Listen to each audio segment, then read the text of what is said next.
Hey people, welcome back to another episode of Fish Talks Junior Podcast. In today's episode, I have another very special guest with us. Meet Keshalie. Hi Keshalie, how are you? I'm doing fine, thank you. Could you please introduce yourself? Sure. Well, my name is Kashali and I go to Museus College. I have an older brother who's 21, I'm 12, and I have a lot of pets. There's like four of them, and I love them very much. And my ambition is to one day become a psychologist or an author. And my hobby is reading books or listening to music. Interesting. Thank you so much. Keshalie, so what is your latest achievement? Well, my latest achievement in public speaking was that I entered milestones, and that was my first event of going to an event like that. And I'm happy that I got first place in that, and that was a big achievement.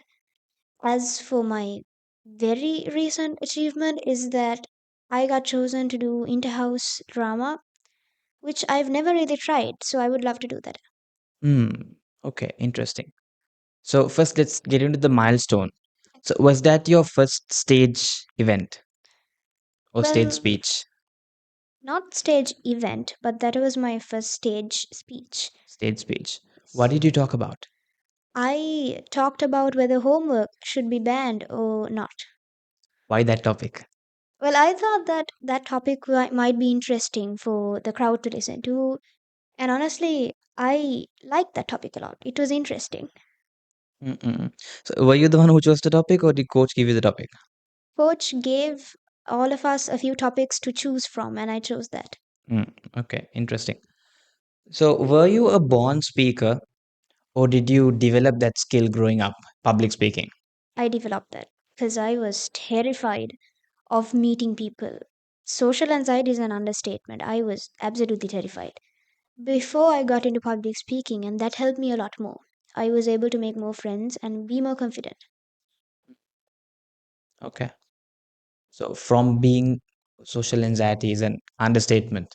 Yeah. From being in such a situation to delivering a speech in front of over 100 people and you also won an award. What was that award?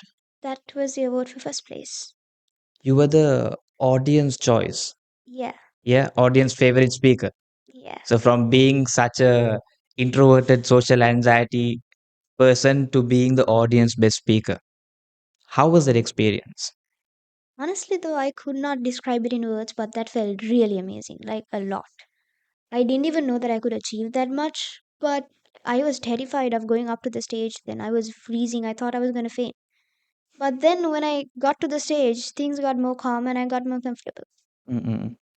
How are you feeling when you were delivering? Now, before you got onto the stage, obviously you felt nervous and like, oh my God, people will be watching. But the moment you started the speech, how are you feeling when you were delivering it? Well, when I was delivering it, at the first bit, the nervousness, it was still in me. But then after I got into the speech, it reduced a lot more after getting to know the audience a bit more. What do you mean getting to know the I'm audience? not saying like talking to them or anything, but I didn't know what kind of reaction I would get from them. I kept imagining the worst possible scenarios in my head. But then after seeing the reaction, which wasn't bad at all, I started to be more calm. Okay. Who are you looking at the most when you're delivering the speech? I think I was looking most at a friend of mine because I felt more comfortable looking at her than looking at the people who I have never met once in my life. True, true. Okay.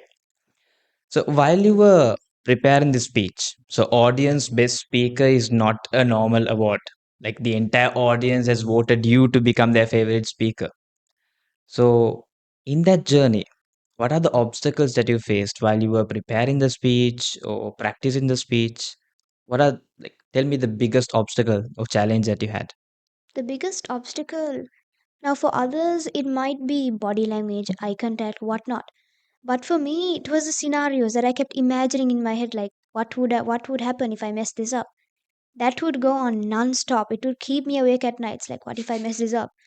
Like the day before the event, I was freaking out. I couldn't sleep at all because I kept imagining things. Like, if I mess this up, what will happen to them? What will happen to me? I don't know. I was very nervous after that. But then I kind of overcame that How after. how did you overcome that? Well, yeah, so the thing is, even though I kept thinking about those stuff, when I'm engaging in an activity like speaking, that would give me something else to focus on. I would stay busy and my mind would be already occupied with something else. It would be too busy to imagine scenarios. So yeah. Okay, interesting. Fear of judgment, Yes. fear of the scenarios. Yes. And the only way to overcome it is by focusing more on the speech and the content, Yeah. by fully dedicating yourself. Yes. Okay, interesting. Tell me a funny incident that happened. Now, you took the ICP. You traveled with pufferfish for 3 months in order to speak on that stage. Tell me something funny that happened in the course of the 3 months, maybe in your speech or maybe in the sessions. Or what did you enjoy? There was a lot of things that I enjoyed, but one thing I really did enjoy was the little games and the interactive activities that we did in between. And like, it wasn't always just do this, do that, not speeches all the time. Mhm. And they somehow found a way to keep us, not just me, but all the other learners, all interacted in that. They somehow found a way to make it more interesting and fun for us to be, which made it more comfortable because it didn't feel too stiff or too formal, which helped a lot. What was your favorite game? It's something called taboo. Tapu. Yeah, that. Yes. Okay, this is your favorite game. Yeah, What's your highest score in this? I can't remember. But I think it was 5 to 6 probably because I don't. That was kind of hard. Okay, let's play one of that rounds, maybe towards the end of the podcast. Okay. Uh, what is your ambition? My ambition is to either be a psychologist or an author. Does public speaking help in that ambition? Oh, it does. How? Well, let's take psychologist. Even if you are a psychologist or not, in every single job, not just being an author and a psychologist, you still have to talk to, like, if you're a doctor, you have to talk to your patients. If you're a businessman, you have to talk to your customers. And even in psychology, you have to talk. And when talking, you have to make sure that the person you're talking to gets what you're saying. You can't make it too complex or they won't get it. But you still have to be formal in some sort of way, yet make sure that they grip the idea. So that helps. True, true. I agree with you. After your speech at the milestone 3.2, has anything changed in you now that until that speech you had that fear of judgment, fear of what will people think, all the possible scenarios? Now that you overcame that fear and you presented the speech, you won an award as well. Has anything changed in you? Yes, a lot. What? One thing is that I grew way more confident after that. I wasn't afraid to go up to anyone and just talk. Back before I came here, I remember full well that if there was a person next to me with a watch on, I couldn't even ask her what the time was. I was that scared. Like, what would she think? I can't just ask her that because I don't even know her. But now I'm not scared to go up to even 1,000 people and just say the speech then and there. Heck, I would be excited. I would be really excited to do that. Not nervous at all. And I love that fact.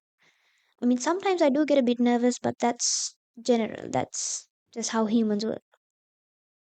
True, true. I agree with you.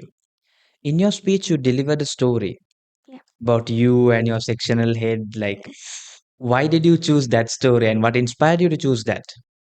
Well, I would have chosen something else, but the reason I chose that was because that is a very vivid memory in my head that I'm unable to forget about for many reasons.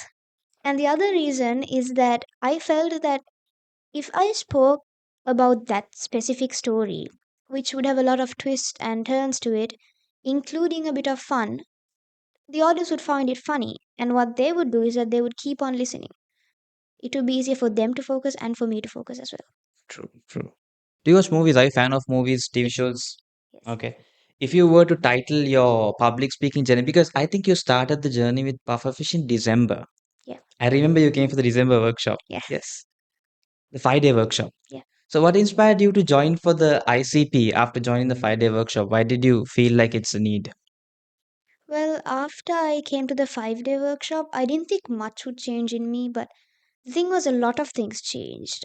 I was horrible at speaking before I came there, and that improved by 2%. And even 2% is a great accomplishment for me. Yes. And then afterwards, I felt like if I continue to come to pufferfish, maybe I could improve more, and that would help me to help build my confidence more. And even my mom thought that. She said that she saw a big improvement in me just after the 5 day workshop, which wasn't even a lot of time. So I joined the 3 month workshop, which helped me a lot more. Okay. So you were you were the first person to win a tapu. Yes, and Oh yeah.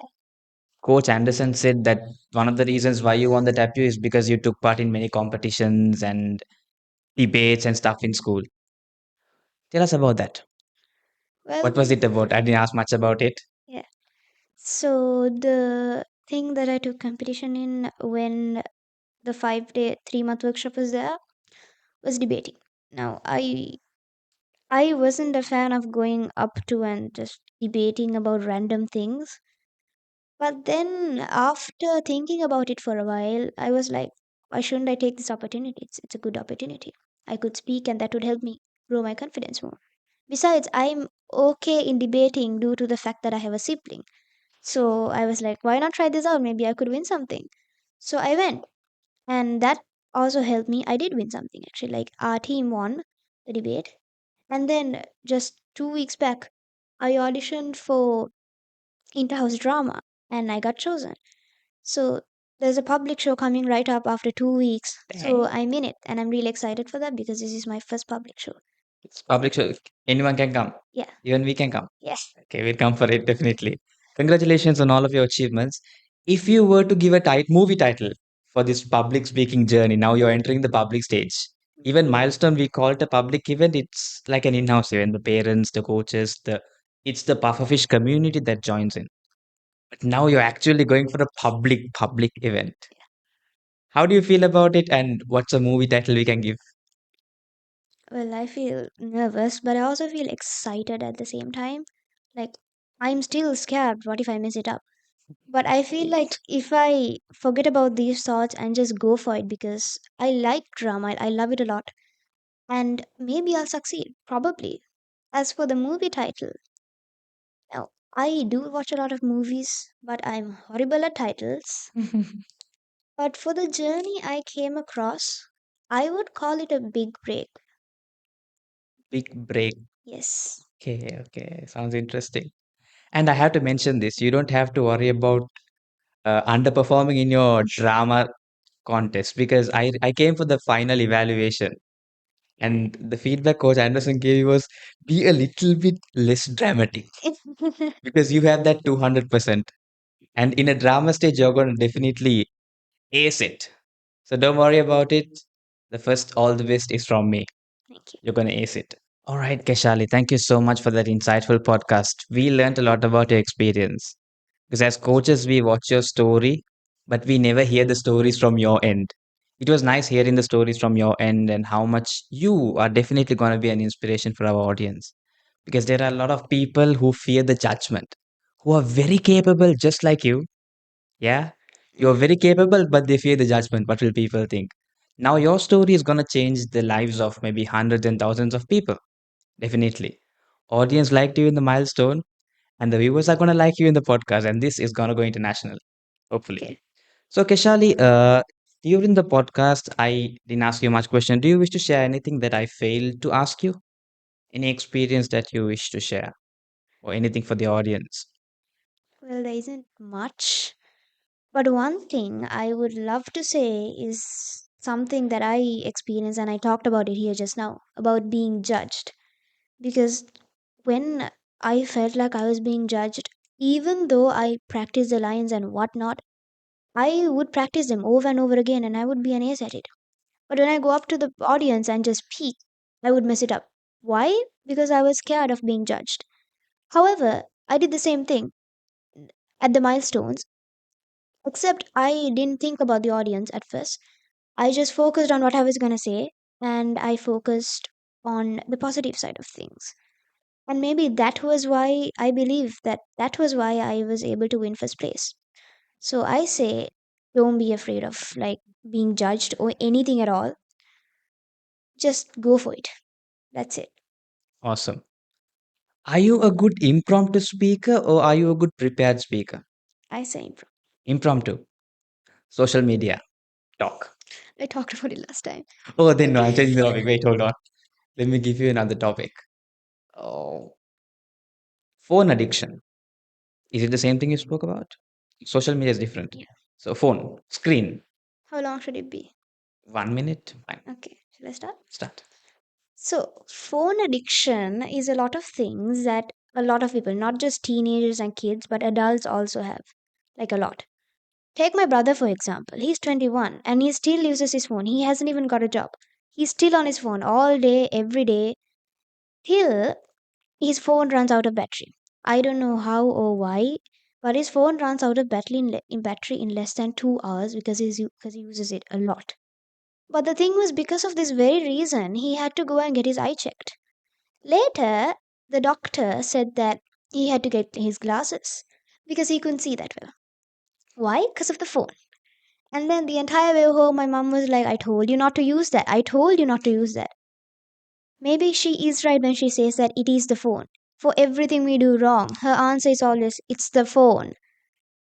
And the other thing, when it comes to teenagers in general, mostly teenagers, so teenagers get phones, like they are the people who get the phones before the adults most of the time. In this generation, even kids have phones, even 6 year olds. I still don't. Not that I'm asking for one, I don't want to get yelled at. But one thing I noticed in phone addiction people who are addicted to phones, is that one thing they're unable to really do is socialize. I don't know why, but it was later when I found out that, oh, this is why. Because I've seen multiple people who text amazingly, trust me. Even one of my own friends, she's amazing on, like, when it comes to phones. If she's texting me, she'll send hella long paragraphs, and all of it would make perfect sense. She's on social media a lot, and she's everywhere in the phone. But the thing is, when it comes to real life and she talks to someone, she keeps stuttering and she doesn't know how to socialize. I've helped her with it. But the thing is, they don't have a sense of the real world. They think everything is just AI, virtual, and whatnot. And I said that's bad for your mental health too, because you start to take things as if how you would in social media, how you would think if you were in a VR video game. That's what they would think like. I'm not saying not to use a phone, you have to use it, but not too much either. Because if you do, that will probably result in you getting a bad mental state. So that is a very bad addiction. So yeah, I'm saying the phone addiction is really bad, except if you reduce your screen time and like engage with real life people, it would be much easier for the rest of us too, because they keep being really narcissistic most of the time. So yeah. True. Thank you so much, Keshali. At the same time, it felt like a slap on my face Sorry. because I am wearing glasses. I love the part where you said the mama puts everything. Stomachache, phone is the reason. Leg pain, phone is the reason. Maybe auntie scolded, phone is the reason for it as well. Very relatable, and thank you so much. I think you spoke for more than 2.5 minutes. No, Yeah, sorry. and it was really engaging as well. Good job. So now let's get to a round of tap you. Okay. Are you ready, Keshali? The timer will be 30 seconds, by the way, not 1 minute. Okay. So it's even more challenging. Yeah. You want to go first? No. You want me to go first? Okay. Yes. Let me take this aside. Is the timer ready?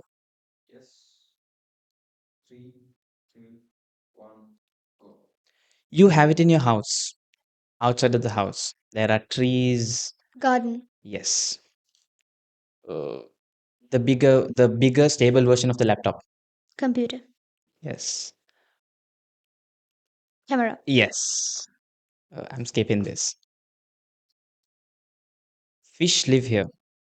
Water. Sea. Water. Sea, like Ocean. ocean. Yes. Lion, tiger, giraffe live here. Animals. Jungle. Time up. Okay.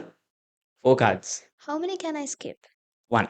Okay. You can skip one. This also goes here. And this.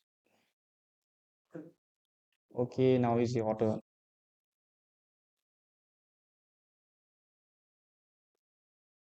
Then I start. Three, two, one, go. This is something you have a brother, you have a sister, and then you have your parents. What do you call this? Family. Yeah. This is something that gives you the computer. It needs to charge. And to charge them, you need. Electricity. Yes. This is kind of an ambition that a lot of people have, and you can go to Yeah. the opposite of sun. Moon. Daughter. People go there. Time up. Wait. Let me. So, Can I say the word? yeah. Astronaut. People go there. I no, The, 'cause the people who go there. yeah, How many did you get? I got two. That's it. I got one. Forest, I didn't get. Recycling, I didn't get. Ocean, Electricity too. camera, computer. Yeah, four. I got 4 for 2. It was a good round. family and electricity. Sorry? Family and electricity. Yes. All right. Thank you so much, Keshali, for joining with us for this podcast. Thank you. We are honored to have you here, and I see you soon. Thank you so much, audience, for watching the podcast. I hope you enjoyed it.